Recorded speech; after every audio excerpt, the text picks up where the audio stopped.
Mark 6 verse 14. John the Baptist beheaded. Now King Herod heard of him, for his name had become well known. And he said, John the Baptist is risen from the dead, and therefore these powers are at work in him.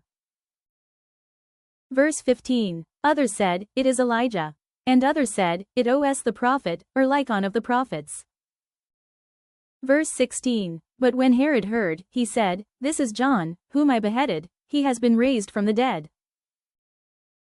Verse 17. For Herod himself had sent and laid hold of John, and bound him in prison for the sake of Herodias, his brother Philip's wife, for he had married her.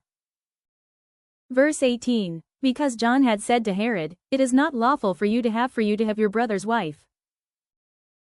Verse 19. Therefore Herodias held it against him and wanted to kill him, but she could not.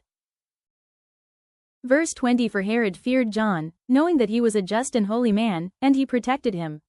And when he heard him, he did many things, and heard him gladly.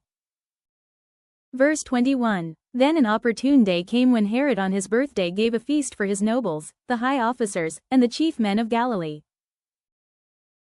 Verse 22. And when Herodias' daughter herself came in and danced, and pleased Herod and those who sat with him, the king said to the girl, ask me whatever you want, and I will give it to you.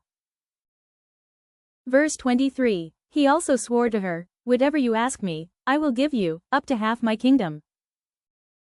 Verse 24. So she went out and said to her mother, what shall I ask? And she said, the head of John the Baptist. Verse 25. Immediately she came in with haste to the king and asked, saying, I want you to give me at once the head of John the Baptist on a platter.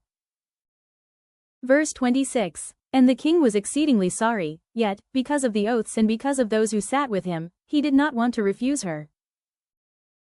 Verse 27. Immediately the king sent an executioner and commanded his head to be brought. And he went and beheaded him in prison. Verse 28. Brought his head on a platter, and gave it to the girl, and the girl gave it to her mother. Verse 29. When his disciples heard of it, they came and took away his corpse and laid it in a tomb.